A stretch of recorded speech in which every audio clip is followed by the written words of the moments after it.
అందరికీ నమస్కారం. అద్దంకికి కొత్త ఇన్ఛార్జిని వైసీపీకి సంబంధించి కొత్త ఇన్ఛార్జిని ప్రకటించడం జరిగింది. సో ఆయన ఇప్పటి వరకు అద్దంకి నియోజకవర్గ బాధ్యతలు తీసుకోవాలా. అయితే ఒక మంచి శుభదినాన అద్దంకి నియోజకవర్గంలో ఆయన అడుగు పెడతాడు. అదేవిధంగా ఆ కాన్స్టిట్యున్సీలో కూడా అద్దంకికి సంబంధించినటువంటి వైసీపీ నాయకులు కార్యకర్తలు అందరూ ఎదురు చూస్తున్నటువంటి సందర్భం. ఎందుకంటే అద్దంకి నియోజకవర్గానికి సంబంధించినటువంటి ఆ నియోజకవర్గంలో ఉన్నటువంటి వైసీపీ గతంలో కనుక చూసినట్లయితే 2024 ఎన్నికలకు ముందు హనుమిరెడ్డిని తీసుకురావడం జరిగింది. ఆయన ఓడిపోవటం, అక్కడి నుంచి ఆయన అందుబాటులో లేకపోవడంతో అద్దంకి నియోజకవర్గంలో వైసీపీ వెంటిలేటర్ మీద ఉంది.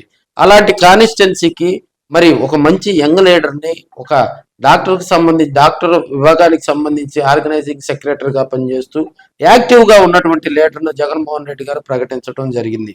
సో దాదాపుగా వారం పైగా కూడా అద్దంకి కొత్త ఇన్ఛార్జిని ప్రకటించారు. మరి డాక్టర్ అశోక్ కుమార్ పేరు ప్రస్తావిస్తూ మరి ఆయనకు అద్దంకి బాసుగా, వైసీపీ బాసుగా కూడా ఆయనకు బాధ్యతలు చేపట్టే కార్యక్రమాన్ని వచ్చే నెల అంటే మనకు దసరా అయిపోయిన తర్వాత 4వ తేదీ అద్దంకి నియోజకవర్గంలో మరి అశోక్ కుమార్ గారు అక్కడ అద్దంకి కాన్స్టిట్యున్సీలో కూడా బాధ్యతలు స్వీకరించనున్నట్లు తెలుస్తా ఉంది. ఎందుకంటే ఆయన వచ్చే టయానికి మరి వైవి సుబ్బారెడ్డి మద్దతు కావాలి, హనుమిరెడ్డి మద్దతు కావాలి, పెద్ద ఆయన బలరాం కృష్ణమూర్తి మద్దతు కావాలి. వీరందరిని సమన్వయం చేసుకుంటూ, వీరందరూ ఆహ్వానం ఇచ్చుకుంటూ, వీరందరితోటి కలిసి అద్దంకి నియోజకవర్గంలో గనక ఆయన బాధ్యతలు చేపడితే రాబోయే రోజుల్లో అద్దంకి కాన్స్టిట్యున్సీలో అటు సుబ్బారెడ్డి వర్గం కానీ, మరి బలరాం గారి వర్గం కానీ, అదేవిధంగా హనుమిరెడ్డి వర్గంగా చెప్పుకునే కొంతమంది. సో రాబోయే రోజుల్లో అద్దంకి కాన్స్టిట్యున్సీలో వైసీపీని ముందుకు తీసుకెళ్లాలంటే ఇలా ముగ్గురు సపోర్ట్ కావాలి.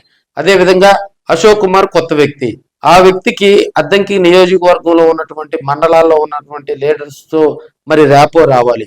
అదేవిధంగా గ్రామాల్లో ఉన్నటువంటి లీడర్లు అందరినీ కూడా ఆయన సమన్వయం చేసుకోవాలి.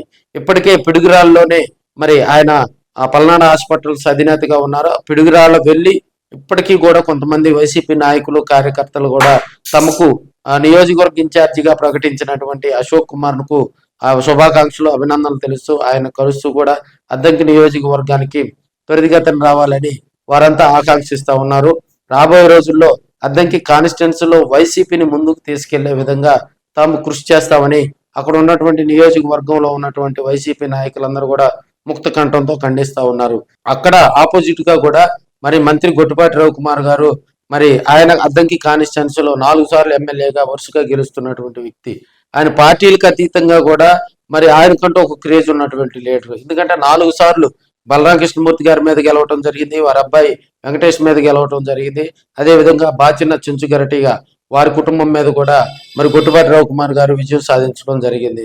సో ఇప్పుడు అద్దంకి రాజకీయాలు అంతా మరి రాజకీయాల్లో పరిచయం లేని వ్యక్తి, ఒక కొత్త వ్యక్తి, ఆ కాన్స్టిట్యున్సీకి సంబంధం లేని వ్యక్తిని మరి పక్క జిల్లాల్లో నుంచి తీసుకురావటం అనేది జగన్మోహన్ రెడ్డి సాహసం చేస్తున్నారని కూడా మనం తెలియజేసుకోవచ్చు.